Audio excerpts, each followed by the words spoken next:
Bonjour, bienvenue sur l'Argus.fr. Vous connaissez déjà la Peugeot 508 berline. Nous vous proposons de découvrir aujourd'hui en avant-première sa version break, la Peugeot 508 SW de seconde génération.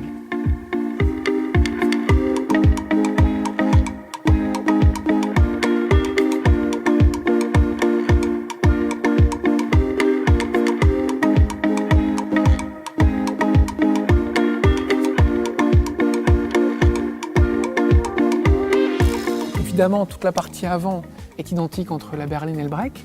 Il y a le long capot, le monogramme 508, la calandre chromée qui est large, et puis également cette signature lumineuse en forme de croc qui singularise toute la face avant.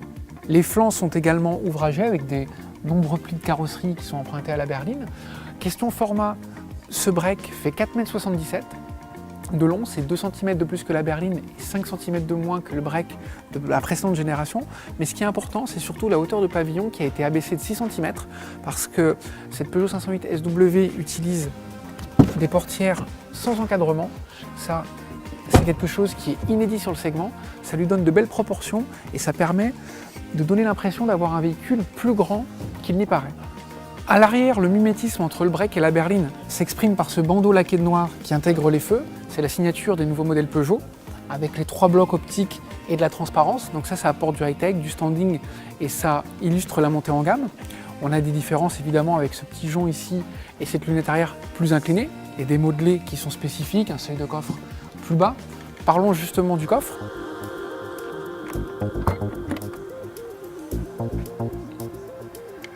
Alors il y a évidemment un haillon à ouverture main libre, il suffit de passer le pied sous bouclier, c'est des choses assez classiques. En termes de volume de coffre, la capacité elle varie de 530 à 1780 litres. On a une très belle accessibilité, une ouverture au carré, donc ça apporte de la praticité et c'est important parce qu'en fait Peugeot a pour ambition de vendre 60% de ces 508 en break en Europe, donc on comprend que le coffre a une importance. À bord de la Peugeot 508 SW, on retrouve le concept du e-cockpit avec le petit volant, l'instrumentation déportée, l'écran tactile bien à portée de main et des touches d'accès direct. Ça permet d'apporter du dynamisme, de la modernité dans un segment qui est réputé plutôt classique.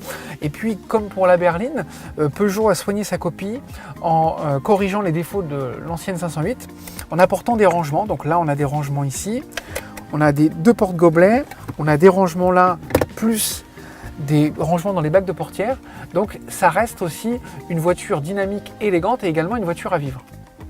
Aux places arrière de la nouvelle Peugeot 508 SW, on a une meilleure accessibilité, la découpe de porte est plus grande. On a également mesuré davantage de garde au toit, il y a une différence de 7 cm, donc pour un grand gabarit, ça a toute son importance. Ensuite, le dossier est un peu plus incliné que sur la berline, il est à 27 degrés. Donc ça apporte plus d'aisance. En revanche, pour tout ce qui est espace aux jambes, c'est la même chose que sur la berline, l'empattement est le même. En largeur au coude ou aux épaules, c'est la même chose.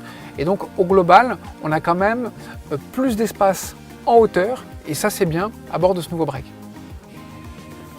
Sur le plan mécanique, la nouvelle 508 SW reprend la même articulation de gamme que la berline, à savoir une double offre essence avec un moteur 1,6 litre PureTech de 180 et de 225 chevaux. Le 225 chevaux, c'est réservé à la finition GT. En diesel, il y a 3 propositions. Un 1,5 litre Blue HDI de 130 chevaux, un 2 litres Blue HDI de 160 chevaux et qui est aussi décliné en 180 chevaux. Alors au chapitre transmission, c'est la boîte automatique à 8 rapports AT8 généralisée à l'ensemble de la gamme, avec comme exception l'entrée de gamme diesel, le 1,5 litre Blue HDI qui sera également proposé en version boîte mécanique à 6 rapports. Au final, cette Peugeot 508 SW nous a fait de bonne impression. Son style dynamique à la lisière d'un break de chasse est aussi assorti d'une bonne capacité de chargement.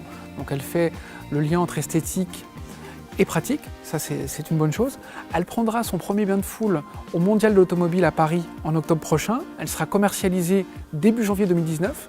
Il y aura par la suite une version hybride rechargeable dont les batteries n'empiéteront pas sur la capacité de coffre. Donc ça c'est très bien. Nous, on vous remercie de votre fidélité, de nous suivre sur notre chaîne YouTube et sur les réseaux sociaux. On vous rappelle aussi qu'on avait fait une vidéo sur la berline. À l'époque, j'avais pas hésité à mettre un costume et mes plus belles chaussures, qui avait fait débat sur Internet. Nous, on vous demande, si ça vous a plu, de laisser un pouce bleu. Et puis, je vous dis à très bientôt sur l'Argus.fr.